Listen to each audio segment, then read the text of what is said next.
Yeah.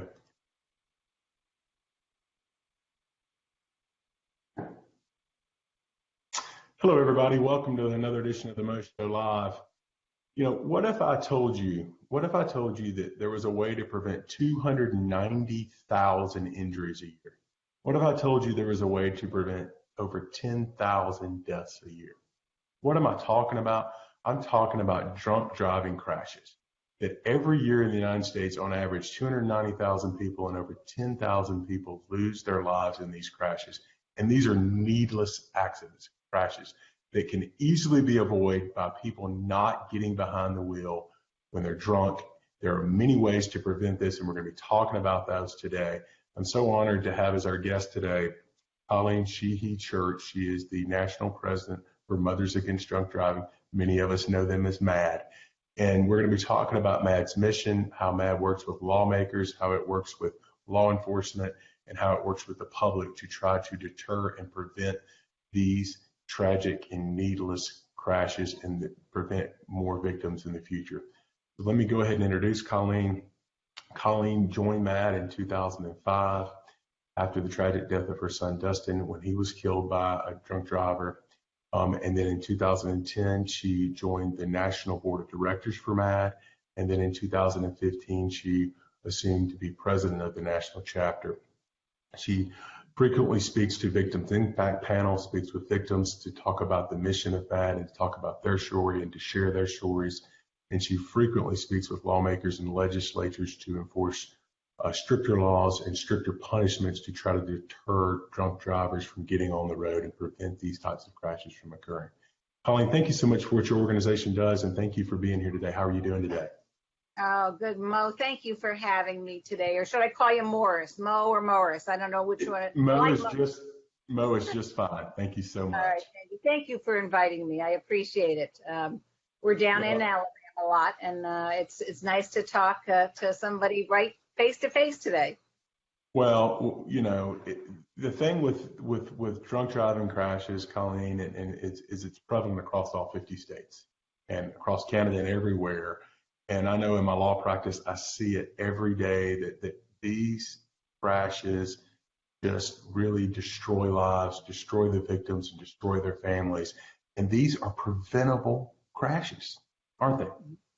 100% preventable crashes. I think it's important to always say, people think us as years ago as the MADD mothers. And we're hey, we're MADD, but what we want to do is to be able to, with our mission statement, which is to end drunk driving. I'd love to see it in my lifetime to help fight drug driving. We also are out there to serve the victims, whether they are injured or the family of victims that have passed. And then, lastly, look for, public support and educate our teens, prevent underage drinking. So it is pretty amazing that, this organization that started in 1980 has grown to where it is. We have cut drunk driving in half, but we're still not there. And the only real number that matters is the number 0. Yeah. And these are preventable crashes, folks, and these are preventable victims that you can get from point A to point B without having to drive drunk, especially in today's society with taxi cabs and now with Uber and Lyft, all the ride sharing programs, and certainly with designated drivers, and just making a little preparations that a lot of these crashes can be prevented. Folks, if you're joining us live, please say hello. Let us know where you're joining us from. And if you've got questions for Colleen or questions about MADD, please let us know. I want to thank everybody that's already joining in. So, Colleen, talk to us a little bit. So MADD was started in 1980, and then you guys you're the president of the national chapter, but I think you guys have state chapters and then chapters in Canada as well. Is that correct? Yes, we do. We have, in each state, we have some sort of, audience of MADD. We have supporters, we have victims, we have staff people, we have volunteers. Believe it or not, though, in each state that we're mostly volunteer driven. We obviously are in the larger states that have a high impact or, very large amount of people that are driving, we have some chapters that are involved on a local basis, but we are represented in each state everywhere, which is hard to do, and that's why we rely on volunteers so much. Because as you said before, this is a 100% preventable crime, and we need education out to the field, education out to our constituents, education out just to the normal public to let them know what we mean when we say it's 100% preventable. Yeah, well, that's a great dovetail into where I kind of wanted to start the conversation today was let's talk about, I think when I was, you guys, first of all, folks, if you're watching, Matt has a tremendous website with a lot of resources out there. And one of the things that I noticed that talked about, how to prevent drunk driving. And let me just also mention that not only is there drunk driving, but we see a lot of crashes where people are on drugs or high or other intoxicants that would impair their ability to safely drive. But when we talk about drunk driving, let's talk about the 4 prongs that I saw, and then I'll kind of mention them and let you we'll tackle each one. The high visibility of law enforcement, ignition interlocks, and I know some advancement in vehicle technology and public support. Talk a little bit about those prongs for me and why each of those prongs are so important in trying to prevent drunk driving crashes. I think back in 2006, when the campaign to eliminate drunk driving was formed, through much research, we decided and looked at, well, what are the things that we can do right now? What could we stop? What could we constantly do right now if done well? What are the 4 top things that we can do to literally stop drunk driving? And the first one, when you talked about is we talk about it as supporting our heroes. That's our law enforcement. They are the men and women in blue that have the boots on the ground, that are each and every day are out there catching people that are impaired, literally working the cases, working hard, and they conduct what everybody knows as sobriety checkpoints. And sobriety checkpoints right now, even through a Gallup poll, said that there were 85 that people thought that 87% of the people that were polled on the Gallup survey said they believe in those sobriety checkpoints. And we also know that when they're stopped, it's all done in a very premeditated way. So we just don't stop and look. We stop, the officers say, okay, we're going to stop every 3rd car. We're going to stop every 5th car, so that we prevent profiling. And then those that we can seek and see that there might be a problem through the education of the law officer, would pull him over if he has a suspicion. Sobriety checkpoints literally can save up to 20% of the crashes that are out there right now. So we absolutely support sobriety checkpoints, and we are absolutely have the back of the law enforcement. Well, in a lot of issues like that, the boots on the ground is where it's at, and these are the men and women of law enforcement, or the people out in the streets seeing what's going on, to know where the issues may be. There may be more prevalent areas in your community where they might to recognize, to be looking for drunk drivers and doing. Real quick, I'd like to say hello to several of our viewers out here. We've got Mitch Jackson, a friend of mine, travel in California. We've got Don McClure from Texas joining us. We've got Tyson Muchich from St. Louis, and many, many more. And we've got several good questions that I wanted to we'll get to in just a minute. But so when we talk about ignition interlocks, and I think some of us maybe that have a legal or law enforcement background know what that is, but can you tell us a little bit about what ignition interlocks is? For somebody who might not have Let me go out of screen, because I think I might have one right here. Sure.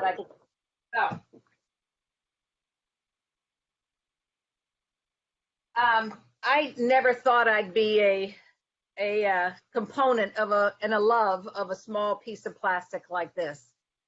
This is one of the ignition interlocks that are out there through many of the vendors that are available. And an ignition interlock is a small device, as you can see, size of a cell phone, that's installed into a vehicle that we ask our judges to look at and the prosecutors to look at very closely, because this is the only device right now that can stop a car from starting. And why we do that is that the individual who, if it's an offender and has had a DUI or no WI, has to have this installed in his car. It just goes down by a long coil underneath the dashboard. This is the only thing that you see. And before he or she starts the car, so she or he will blow into the device with a certain hum that's only recognized by that individual. It can't be circumvented. The certain exhale, inhale pattern that that person has to learn. It's pretty difficult to duplicate when somebody says, "Hey, listen, I'll do that. I'm less drunk than you, and let me blow into it." This is and I call it a silver bullet, but this is the only thing that we have right now. And what we're looking to do across the entire country, more than 50 have actually all 50 states have some sort of ignition interlock law. Some of them have to do with 1.5 instead of the BAC of 0.8. Some of them it is second offense. But what we're looking to do, and especially in Alabama, we'll need the help for, is an all-offender bill, a Senate bill that went through. And if you want me to explain it a little bit more, I'll be able to tell you that. But Alabama's all-offender ignition law was passed by Senate Bill number 1. And it requires the interlocks are required for diversion agreements for a period of 6 months. It allows for first-time drunk drivers. And this is what I think is important, because we'll give you a little history about first-time drunk drivers. It allows them who do not enter into a diversion program to go on an interlock for 90 days in lieu of a 90-day suspension. So let me stop right there. A suspension does not mean that that person, he or she, as you know, will stop driving. They've got to get to school. They've got to pick up their kids. They've got to get to work. So most of the time, up to 75%, they're driving now without a license. So the ignition interlock is also just a way to help them learn how to drive sober. That car will not start. It will not turn over. It's the best silver bullet we have right now. I'll stop right there in case you have questions. Sure. Well, one thing I had a question from our audience, Tessie Muchix out of St. Louis was asking about, there's a facial recognition software with interlock devices that I guess is now prevalent and that would allow or prevent, I guess, from having a buddy that, or somebody off the street to come in and try to blow into the device to circumvent it. Are you familiar with that? And has that been most of the vendors out there?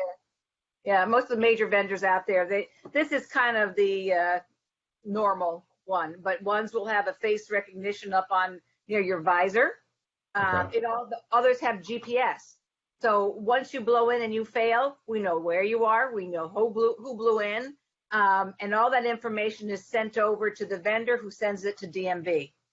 So it won't be too long, till they find out that you obviously failed, and that obviously is part of what they're to do while they're getting their license back, as long as they have an ignition interlock in their vehicle. So yeah, we do. I'd advise, having all three. So it allows the officers to know where they are at that time. It allows the vendor to know exactly where it took place, and it allows to make sure that you've got the right person in there in case they, for some reason, have a buddy who thinks he can do it. Yeah. Another question from one of our viewers, and curious if you know anything about this. Is there any way, Lauren Simmons was asking, could you put that on a vehicle like voluntarily, like for children, to make sure they're not drinking and driving? Are you aware of any technologies out there that if you've got a teen driver out there that, someone under 21, you could put some kind of technology in the car to try to prevent them from doing that? Absolutely. I have one in my car anyway for show purposes, but it also allows me, if I have one glass of wine, I need to know where I'm at. Again, Matt's not against drinking. We're against getting behind that wheel and starting it if you're impaired. For kids, for teens, the good thing about that is you could set it to 0. So any amount of alcohol that is noticed, during their blow will stop that car. So yeah, I mean, it is a preventative measure more than it is a punitive measure. So families can purchase them, pay the same thing. In a lot of cases in Alabama, especially, we have gotten the courts to lower the amount to have this put in and the one-time fee, and allowed to do things in installments. We really work closely with the vendors that allow these, have the distribution across the state. Yeah, well, that's so important, and children are so impressionable, and as they get, unfortunately, we have laws that are supposed to prevent you from driving drunk, and we have laws that are supposed to prevent you from purchasing alcohol in most states. I think now is all 21, but we know what happens in a practical matter, as you said, that a lot of times if people lose their license, they need to get to A to B to go to work or pick their children up or run errands, to go shopping, to do whatever. The fact that they don't have their license doesn't mean they're not going to get back in that car. And the other thing that I think, I think I read a statistic somewhere, maybe on your site, and I knew this from the work that I do, that a lot of times when people are finally arrested for drunk driving, that may have been up to their 80th time behind the wheel before they actually get caught. I mean, so that's the scary part. Yeah. That is, hey, I did it. I was lucky the first time. I can do it again. Or I'm buzzed. I'm not really drunk. And the interesting thing that when we look at time patterns, obviously when the bars close, that's a heavy time period where the people are out, the officers are out patrolling.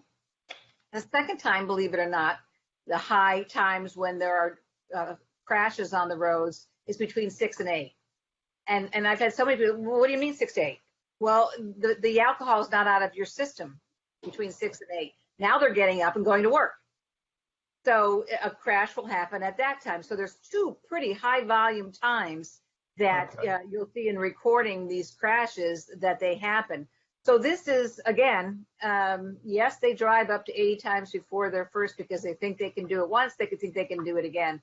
And the reality is your time will be up pretty soon. And unfortunately, we just hope that they don't hurt themselves or others. Yeah. Real quick, I want to thank Carol Williams, Jason Criswell, and Brett Jonesy also for joining us.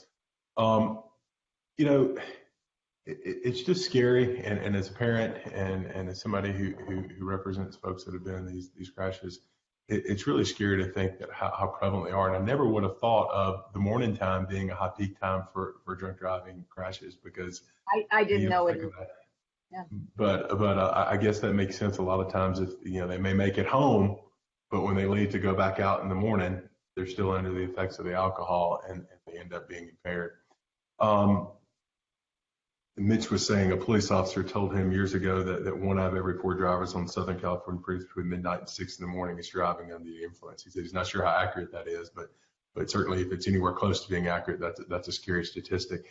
And just to kind of touch on the other prong that I saw in the literature on your site was talking about advanced technology. And that kind of, I think, dovetails into that interlock that hopefully in the future there's going to be vehicles that have built-in technologies that will allow almost a built-in interlock type device that you could use for everybody, that for your kids, for you, it's just a protection measure, no different than an airbag or crash detection systems that we now have in vehicles.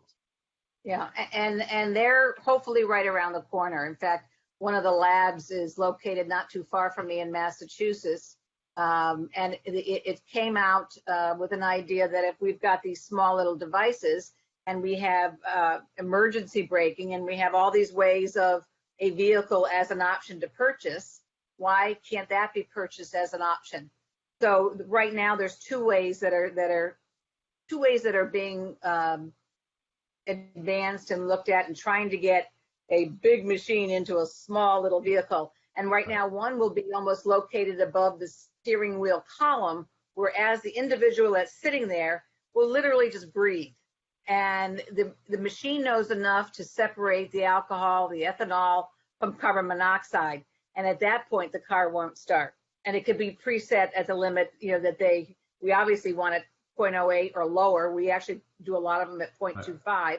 And the second one is right now where you literally push your thumb on to push your car, the little Priuses, the electric cars, where you it'll be read through your transdermal skin. So wow. The one that we're working with is DADS, D-A-D-S-S. And believe it or not, this is the one time when I always forget what it stands for. So I'm going to have somebody at MAD.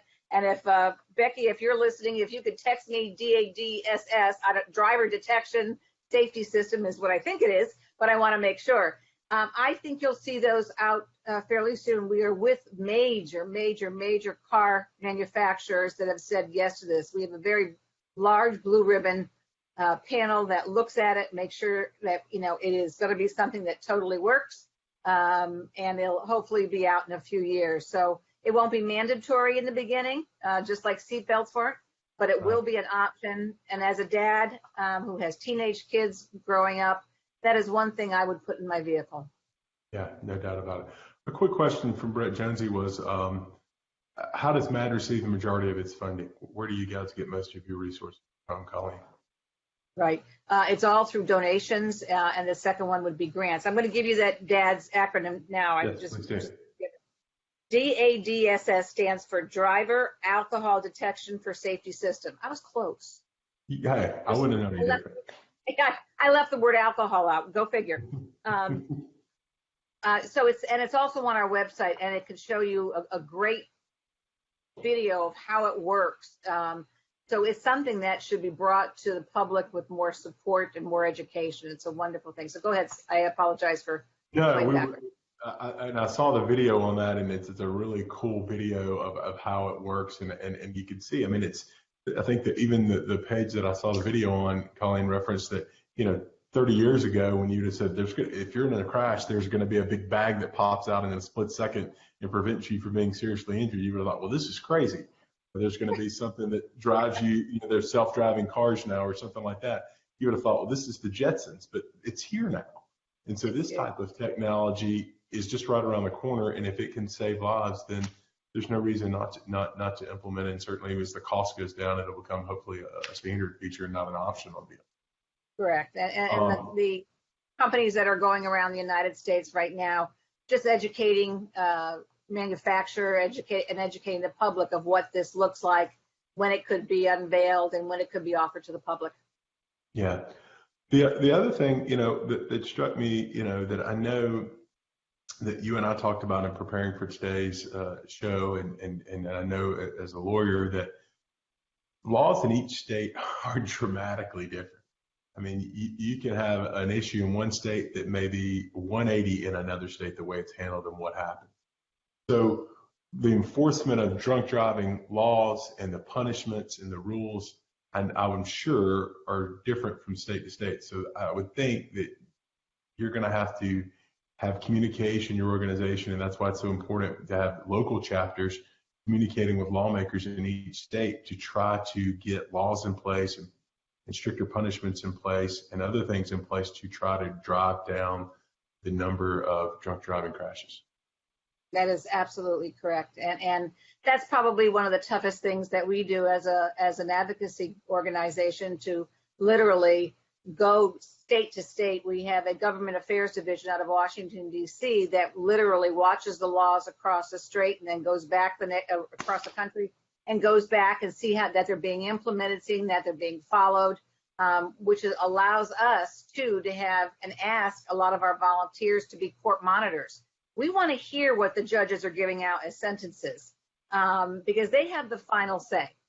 And we need to educate them more and to have them understand what it does to rip apart a family. I met a senator once, and I remember this like it was yesterday, that he said, "Ma'am, you can come to me with all the statistics that you want, and he can come to me and she can come to me, but I want to hear the story. I want to know how it impacts a family, because that drives me to my heart to say, it could be me, it could be my son, it could be my cousin, it could be my wife."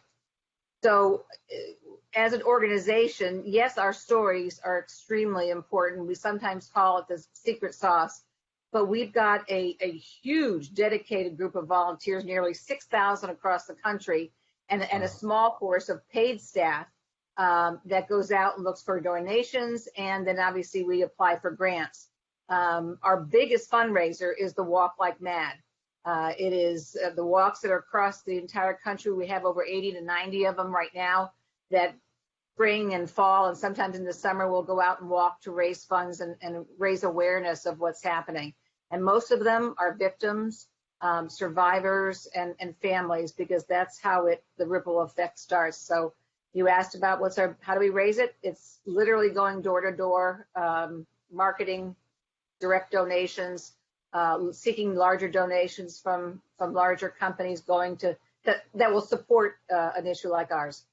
Yeah, well, and it takes it, and to champion a cause of this size, you need that kind of support, and it's just amazing that you guys have that kind of support from many volunteers, and I'm sure you've got a great engaged staff is there. Thanks to David Hood, Nicole Abud out in California, Annika Godlewski joining us as well. Folks, this is an important topic. If you're watching and just joining us, our guest today is Colleen Sheehey-Church. She's the national president of Mothers Against Drunk Driving, and we're talking about the impact that drunk driving crashes have on our society and their victims, and how MAD is working to put a stop to these crashes so that we have no more victims out there for these preventable horrific crashes. Speaking of that, so that's a great segue here as we get close to wrapping up, Colleen, is talk to us a little bit about education, and that, I think a lot of things in life, it's how we're taught at a young age and what we're groomed and what we learn, how we learn how to drive, what our driving techniques are, how we learn our eating habits, our workout habits, all those things that we try to instill the best benefits to our children. But, kids drink, the drinking age may be 21, but kids drink earlier than 21 often. And so talk to us a little bit about how your organization works to educate teen drivers about the dangers of drinking and driving. That we have two excellent, very well done programs that we bring around to the communities and to our high schools and middle schools. And booklets, in fact, if you go online, you can literally download the material. And one of them is called The Power of Parents. Because what's interesting is what parents don't believe or don't understand yet is parents, the kids tell us their parents influence them the most. So if that's the case, it is time, anytime, even as young as the age 11 or 12, to talk to the kids about the dangers of drinking and driving. And if you are of not drinking and driving, and making sure they don't drink until they're 21 if they do. But the important thing is parents don't know how to start the conversation. It's a tough one. Like the birds and the bees, it's a tough conversation. So we talk about it in our booklet. We train people how to do it so they can go out to communities and say, what are some of the things that we should ask our kids? And some of them are as easy as, hey, how are the kids in your school handling drinking if you're out at a party? Get them to, don't ask yes and no questions. And you always do it when obviously they're not doing homework or they're not ready to walk out the door to go shopping or out the door to go out and hang out with their friends. You do it at a time, but you do it often. So we ask, as in the Power of Parents booklet, talk early and talk often. Here in the state of Connecticut where I live, kids are drinking starting at the age of 11. So it is not too early. So we've got teen handbooks, we have high school handbooks, we have middle school, and in the process of doing a book that's even younger that they could read. The other one is Power of Youth. Our teens are phenomenal. And this teaches the teens how not to have that peer pressure that they often go through during high school and grade school. I wouldn't for any amount of money want to go back there. I know how difficult it could be, and the teens that are joining and reading these booklets are leaders. And we want them to look at it because it could save their life or the lives of their friends. So those two books are available on mad.com, but mad.org, and look for Power of Parents or Power of Youth. Those are two incredibly successful programs that we're running across the country right now. Okay, great. And that was one of the questions that Ms. Jackson had, was what resources can we send our teen drivers to? So what I'll do, folks, if you're watching the live show or the recorded show, below here in the comments below, we've had a lot of interaction here, some great comments and feedback from everybody, and I apologize we're not going to be able to get to every question. But I'm going to put a link to the mad.org website there, and then I'll try to find some specific resources there that may address to teen drivers, and put that there for parents that may watch the show so they can go out and maybe download or purchase any resources that are out there so they can talk to their children and maybe even present it to those students and their peers. And then lastly, I know that you guys, as we wrap up, you guys also have an that works with victims and their families that I know when people have suffered. I lost you on one word. I didn't hear the entire question. Sure. I was saying that I know part of the organization also works with victims and their families to try to help them during these difficult times that they've lost a loved one or they've suffered very horrific injuries. I know you guys hear a lot of those tragic stories, and that's also part of your mission, is to work with those victims and their advocates to help them through those tough times. Yeah, in fact, if I could plug two of the women that are in Montgomery, in fact, if you'd like, I'd give you their phone number. We have two wonderful women in Montgomery that field all the calls that are coming in. We also have chat box on our MAD site. We have a a 1-800 helpline that's 24/7 manned by a trained advocate to help an individual. So a victim advocate matches up in the beginning with the victim advocate from the courts. That's usually how it happens. Because we don't chase them, we send them what we call a we care card, and hopefully that they reach out to us. But when we have and get great relationships in the court systems with the victim advocates there, we stand side by side and we help in a little bit of a different way. We're with them all the time. We help make their victim impact statement. We help them we have them understand the judicial system, because when you're thrown into it, it's pretty harrowing to understand what happens. And I know it was for me. And I had someone from the courts and someone from MAD with me, but I didn't know what MAD did. I didn't know that they could stay with me during and beyond and after. MAD is always there for that individual. So our service advocates are with that individual anytime they're needed. So they're there and on call 24/7 with the cases that they take in, and do a phenomenal job bringing them through the system, bringing them through financial help. If they need financial help, where to get it. They make the calls, they send them the applications. So they do an awful lot and have a huge caseload. So one thing, you've got 67 counties out there in Alabama. We do. And I know our two wonderful ladies, Pamela Morton, and I'm going to say her other name, Damasha Beavers, are two women that would love help. And so may I give their phone number to you? Why don't you give that to me offline, and then we'll take that, and then we can. But that is one thing that is needed across your state more. Yeah. Well, folks, what I would encourage you to do, and I'm sure, Colleen, you would concur that if people are touched by this, if they have a story where they've been impacted by this, by some family member or friend, and they want to get involved, you guys would love, and wherever they are, we've got people watching all across the country, from Texas to California to St. Louis. I know people that are watching in Ohio, that if they've got people watching and they want to get involved, that you guys would love to just call their local chapter, or maybe even call the national chapter, and you guys, I'm sure, will put them to work. Yeah, we would. Yeah, and just to end, everybody is in this club. I lost my son in 2004. He made a fatal mistake. He was seatbelted, he was sober, but he got into a vehicle. So an 18-year-old teen, we've got to teach them not to get into a vehicle with friends that have been impaired or drinking, because his mistake cost him his death, where he drowned in that vehicle that night alone.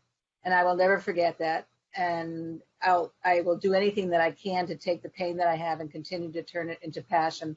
Another woman from Alabama, Lauren Simon, who was hit twice by DUIs, drunk drivers, is now coming out to Texas to learn how to be an advocate. So we need your help. The fight's not over, and it will not be over until we get to the number 0. Yeah, well, I'm so sorry for your loss, Colleen. It's just truly inspiring to see you to take something so tragic and to move into this great organization, and then move up to the top of the organization to work and champion on behalf of other victims, and to prevent any future parents from having to go through what you've been through. Folks, I'm going to put again the link to MAD's website on the comments, and I'll put some resources that are out there for teen drivers that you may want to take a look at. You can have these conversations. And Colleen's so right, it's so hard to have that conversation. You've got a resource to go to that kind of guides you through that. It'll make it a lot easier. And then I would also strongly encourage you guys, hey, we're sitting here right now on Facebook Live. So MAD has a great Facebook page, and they have Twitter and YouTube. So follow them on social media. There'll be a lot of great information and technological updates and legislature updates and things that are keep you in the loop on what's going on with this great organization. Colleen, thank you so much for your time today. I really appreciate what your organization is doing and everything else, and we'll be glad to help any way I can. Yeah, and I hope to be out to Alabama soon, and I'll look you up. That sounds great. Thanks, everybody, for joining us. Please like and share the show to help spread the mission of MAD. Thank you, everybody.